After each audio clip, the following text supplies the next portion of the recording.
The Silk Road was a vast network of interconnected trade routes that linked the East and West for over 1,000 years, beginning as early as the 2nd century BCE.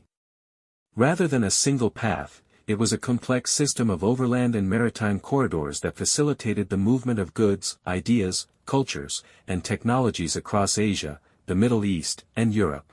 Stretching from China through Central Asia to the Mediterranean Sea, the Silk Road allowed for the exchange of valuable commodities like silk, spices, gold, and artworks, and also enabled the spread of religions such as Buddhism, Islam, and Christianity, along with scientific knowledge and innovations. It was not only an economic lifeline but also a powerful engine of cultural and intellectual development that helped shape the foundations of the modern world. The Silk Road began in East Asia, primarily in the ancient city of Xi'an, Chang'an, in China. As the capital of the Han Dynasty, Xi'an became the starting point for caravans loaded with silk, porcelain, paper, and tea. These caravans traveled northwest across the rugged terrain of the Gansu Corridor, a narrow strip of habitable land between the Gobi Desert and the Tibetan Plateau, eventually reaching the edges of the Taklamakan Desert. From there, the route split into two main paths around the Taklamakan Desert, a northern route through Turpan and Kutcha, and a southern route through Hotan and Yarkand. Both routes eventually converged at Kashgar, a vital trading post in what is now western China. Kashgar was a key crossroads where merchants met and exchanged goods, information, and cultural practices before continuing westward into Central Asia. As the Silk Road entered Central Asia, it passed through key regions that today are part of Kazakhstan, Uzbekistan, Turkmenistan, Kyrgyzstan, and Tajikistan. Major cities like Samarkand and Bukhara became famous centers of commerce, education, and culture. These areas were rich in their own goods, such as horses, carpets, and precious stones, and they connected travelers to further westward routes. Moving into Western Asia and the Middle East, the Silk Road extended across Persia, modern-day Iran, linking cities such as Merv, Nishapur, and Tehran. These cities served as resting points and bustling trade markets. The route continued into Mesopotamia, reaching Baghdad, which during the Islamic Golden Age was a world center of science, culture, and commerce. The road then entered Anatolia, which is present-day Turkey. It passed through important trade cities like Erzurum and Konya, ultimately reaching Constantinople, modern Istanbul. This city served as a bridge between Asia and Europe. Goods were offloaded here and sent across the Mediterranean Sea or carried further west into Europe by land. Finally, in Europe, goods from the Silk Road reached key trade hubs in Italy, such as Venice and Genoa, as well as Athens in Greece and Marseille in France. From these cities, silk and other luxury products spread throughout the continent, influencing fashion, art, and wealth in European courts and marketplaces. In addition to these overland routes, the maritime Silk Road extended the network via sea. Starting from Chinese ports like Guangzhou, ships traveled to Southeast Asia, India, Arabian ports, and even East Africa. These sea routes connected with overland trade hubs, ensuring that goods, religions, and ideas flowed across continents more efficiently. The economic significance of the Silk Road cannot be overstated.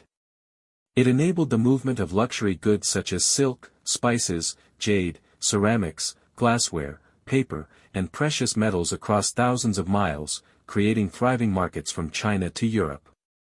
Major cities along the route grew wealthy and powerful as trade centers, including Samarkand, Baghdad, Constantinople, and Venice. This exchange stimulated industries, created jobs, and laid the foundation for global commerce long before modern globalization. Culturally, the Silk Road was a melting pot of civilizations. It brought together people from vastly different backgrounds, Chinese, Persian, Arab, Indian, Greek, and Roman, facilitating the sharing of languages, customs, art, music, food, and fashion.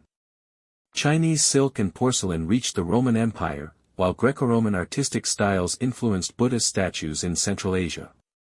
This rich interaction shaped local cultures and created new, blended traditions across Eurasia.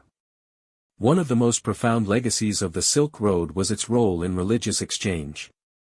It served as a highway for the spread of major world religions. Buddhism traveled from India to China, Korea, and Japan, thanks in large part to monks and pilgrims who followed the trade routes.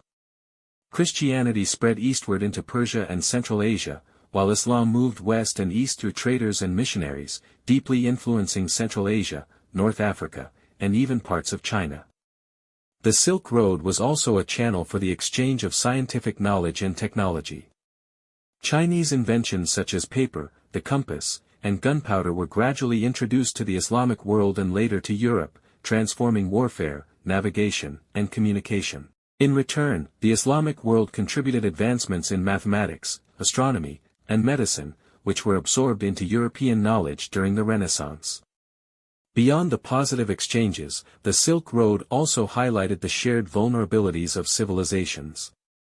It played a role in the spread of diseases, most notably the Black Death, which traveled from Asia to Europe in the 14th century, devastating populations but also transforming social and economic structures in its wake. The Silk Road was famous for its wide range of goods that traveled along its routes, linking the East and West in an unprecedented flow of luxury items and daily necessities. Each region contributed its own unique resources, and these goods were not only valued for their beauty and rarity but also served as symbols of wealth and cultural sophistication. Silk was the most iconic and sought-after product from China, so much so that it gave the Silk Road its name. Produced exclusively in China for centuries, silk was prized in Persia, Rome, and Byzantium as a luxury textile. The Silk Road also carried horses, especially prized from Central Asia, camels, textiles, like wool and cotton, paper, glassware, furs, leather, and dyes. Chinese paper and the Islamic world's glass and steel were revolutionary items that transformed societies far from their points of origin. The success of the Silk Road depended heavily on the efforts of merchants, the structure of caravans, and the strategic importance of cities like Xi'an and Samarkand. Merchants from diverse backgrounds, Chinese, Persian, Indian, Arab, and Central Asian, undertook long and often dangerous journeys to transport goods such as silk, spices, gold, porcelain, and paper across vast terrains. They acted not only as traders but also as cultural ambassadors, spreading ideas, religions, technologies, and art as they moved from one region to another. These merchants typically traveled in caravans, large groups of people and animals, especially camels, organized to ensure safety and efficiency across deserts, mountains, and open plains. Caravanserais, resting inns positioned along the route, provided essential services like food, water, and protection, making long-distance trade possible. Cities like Xi'an in China, the eastern gateway of the Silk Road, played a critical role as a major political, economic, and cultural hub, exporting silk and other luxuries while welcoming traders and scholars from the West. Similarly, Samarkand, located in modern-day Uzbekistan, was a central trading nexus where East met West, renowned for its markets, architecture, and multiculturalism. It flourished under the Sogdians and later Timur, becoming a beacon of Islamic learning and commerce. Together, these merchants, caravans, and urban centers formed the backbone of Silk Road trade, enabling not just the exchange of goods, but also the transmission of culture and civilization across continents. The Silk Road had a profound economic impact, fostering growth, prosperity, and interdependence across vast regions from East Asia to Europe. By connecting distant civilizations, it created an extensive network of trade that allowed goods, wealth, and services to move more freely than ever before. Cities along the route, such as Xi'an, Samarkand, Bokhara, Baghdad, Constantinople, and Venice, became bustling economic hubs, growing rich from taxes, trade tariffs, and the constant flow of goods. Entire industries flourished due to Silk Road demand: Chinese silk production, Indian textile weaving, Persian carpet making, and Roman glasswork all expanded significantly to supply distant markets.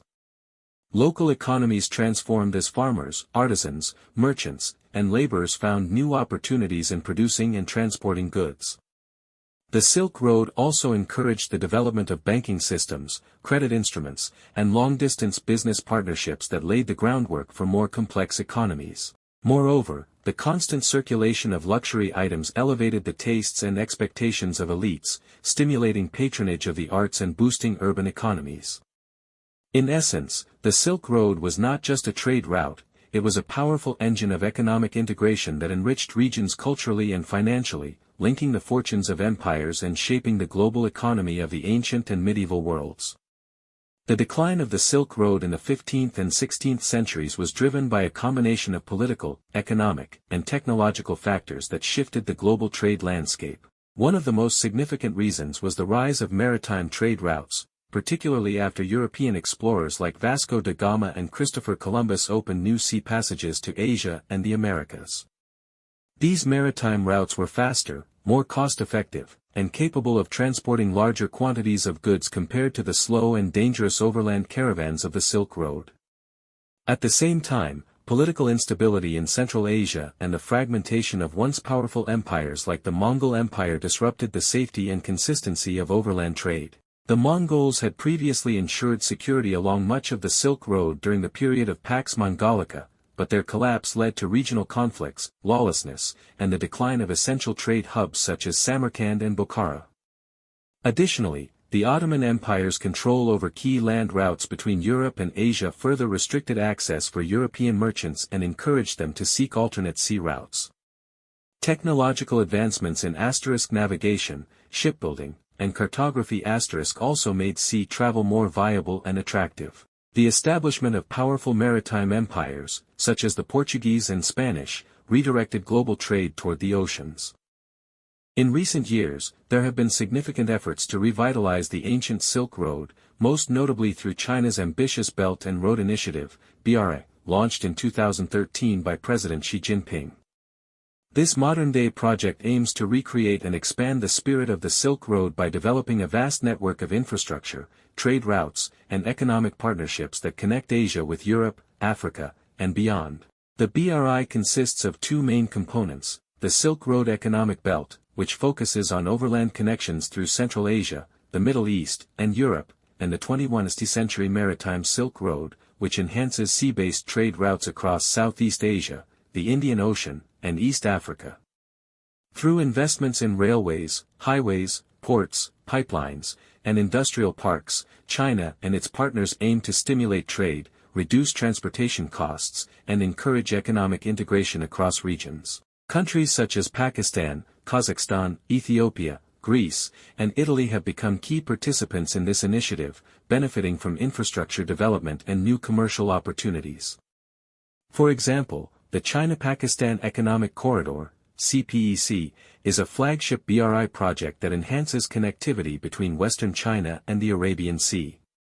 Supporters argue that the BRI fosters global cooperation, economic development, and cultural exchange reminiscent of the ancient Silk Road. However, critics raise concerns about debt dependency, geopolitical influence, and environmental impact. Despite these debates, the Belt and Road Initiative represents one of the most comprehensive global infrastructure and investment campaigns of the 21st century, an effort to reawaken the Silk Road's legacy in a modern, interconnected world.